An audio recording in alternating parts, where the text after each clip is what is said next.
I've been thinking back on some early childhood memories. One I have is distinct as day. I was in kindergarten. I was having trouble tying my shoes. I know, it's not something all that complicated, especially for a 6-year-old, but for whatever reason, I just couldn't figure it out. And I had a mean kindergarten teacher. You know, the type of teacher who's a little too old to be teaching? She fit that bill pretty well. And for whatever reason, on top of the stress and the failure of figuring it out, I broke down. And I remember we go to recess, and I'm still trying to figure it out, and I'm still bawling and having all these issues. When all of a sudden, a girl in my class walks up to me and goes, "Here, let me show you how to do it." And I don't know if I got it that day or if it took like weeks later, but I remember the stress of it all kind of subsiding and withering away. I think back on that.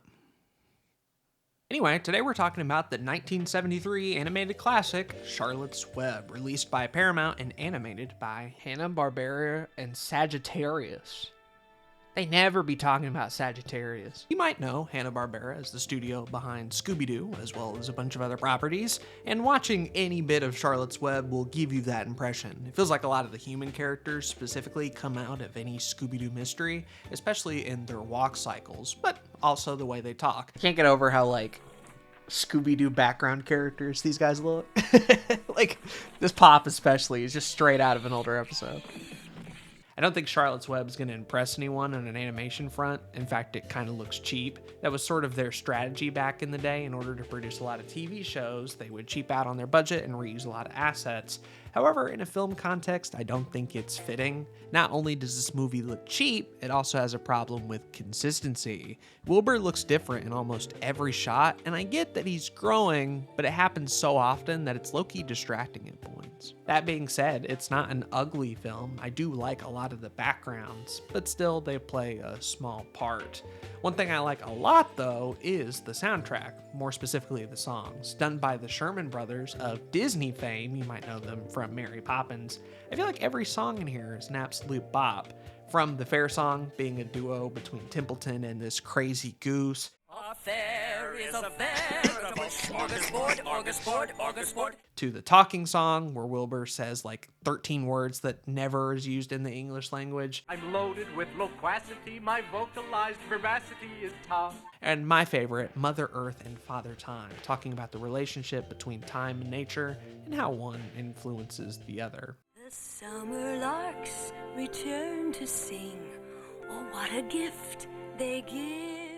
A common complaint with this movie is that the songs are distracting, and while I wouldn't go that far, I would say that they are a little too frequent. Very rarely do some scenes get to breathe because we have to go from one song to the next. Oh boy, the fair! It's kind of like the olden days Twitch comment, you know? Before Twitch was a thing, this is how people kind of socialize. But you know me, I'm a character first guy, and thankfully the characters in this are really good. We'll start with the side characters and move our way in. You have a goose that repeats every other word, her gosling, Joffrey, who ends up being Wilbur's friend. You have a racist sheep, as well as cows and horses. You have Fern, who takes care of Wilbur, her brother, Avery. And side note about Avery, he's kind of a comedic, bumbling character that isn't in the movie that much, but I really like how they introduce him. Through one scene, you get his entire personality without any dialogue. Check this out. I don't fuck with you. If those characters were good, then Templeton is truly great. He's the rat on the farm, often being lazy or being motivated by food. He's an absolute joy to watch. Funny as hell too, especially at the fair. What really gets me about this character though is that he's not an asshole to anybody. Self-centered, sure, but he does help Charlotte and Wilbur often because he's the only character with opposable thumbs. Watch this movie next time and realize how important Templeton is to the overall plot structure, and you'll appreciate him as much as I do. Tie one end to my tail, will you? Templeton knows where No this is trouble going. at He's just here all. for the food. He don't give a fuck. That's Henry Gibson voicing Wilbur, and honestly, in any other movie, I would probably hate this voice. They'll kill you. I don't know, something about it just sounds so degrading and anxious, but that's kind of who Wilbur is as a character. Plus, I think it's a great contrast to Charlotte's voice, played by Debbie Reynolds. Chin up. Why should you worry about trapping food? I'm glad you're here, Charlotte. It's just so soft and soothing. Just listening to it puts me at ease. And when you watch it on VHS, something about the static and the less than stellar audio quality makes it sound even better. I think I'm languishing, to tell you the truth. Charlotte's story is mainly told in the background. At first, she just gets a bug, sucks its blood, and Wilbur, while disgusted by it, kind of learns how spiders operate. But then when a butterfly flies into the web, maybe a couple scenes later, he's still disgusted by it and Charlotte lets it go. Over time, we see that she gets weaker and weaker until finally she tells Wilbur at the fair that she's spinning her final web. Since I shall be writing tonight for the last time, in a while, I'll be dead.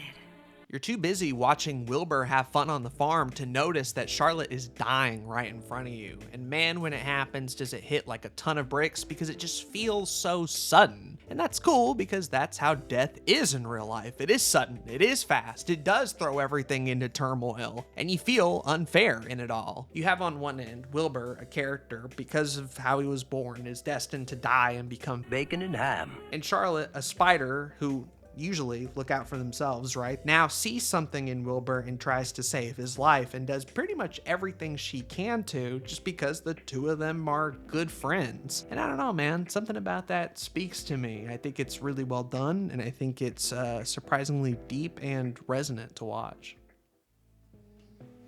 I have another memory, maybe a couple years later, where I'm running around and chasing my best friend at the time. And we run around for like 5 or 6 minutes and I'm nowhere close to catching him.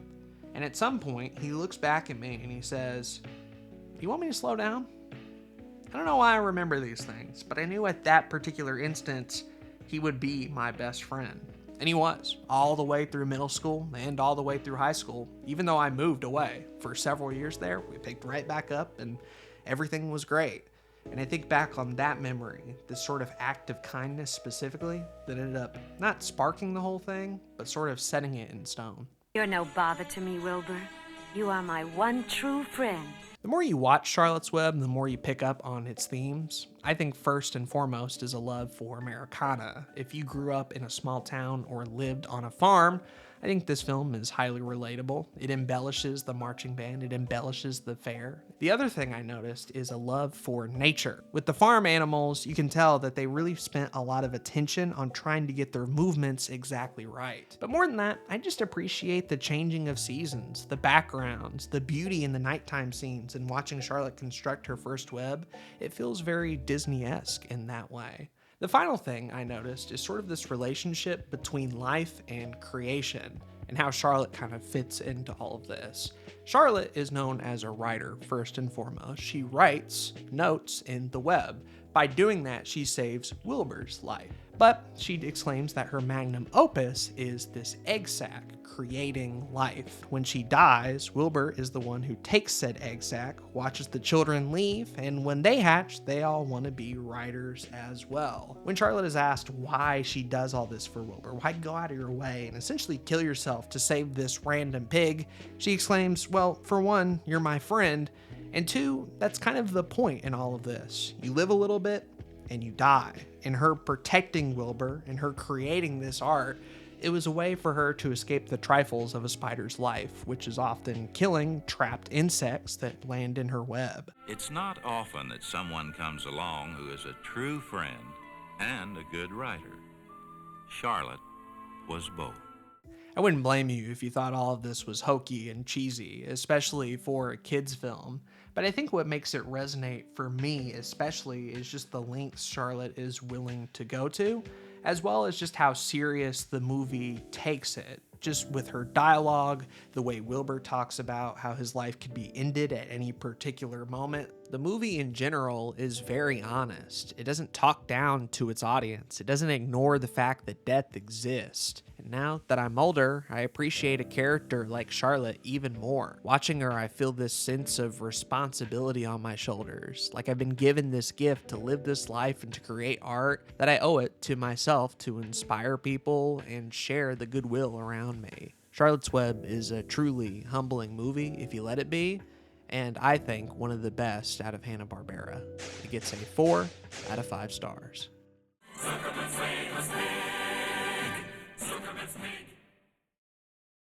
I think as kids, we often take for granted these random acts of kindness. It's only when you get older do you realize how truly rare they are. I mean, sure, you'll always have your family, but outside of them, nobody else cares. I mean, it's hard to, right? There's so many people out there that rarely do we see the individual humanity, and instead lump everybody together as a loud, angry, amorphous blob. I'd be lying if I said I didn't relate to Wilbur. Not only because I get woozy around blood, I drink their blood. I love blood. Oh, please don't say things like that. but because I was an anxious kid who couldn't tie his shoes. I was worried I would never have friends. I'm an adult who wonders if this content creation game will work out, if I'll make meaningful art that inspires people. And in each of those instances, I had a Charlotte, a stranger, a friend, come in and change my life for the better. A girl helped me tie my shoes, and I gained confidence. A friend slowed down for me and became a friend. Zach made a movie review about Back to the Future for me unprompted on my birthday, and it gave me resolve to keep going. I don't know why any of them did it. But I know for myself, after being a Wilbur for so long, it inspires me to do better for others. That's the whole reason I'm making this video.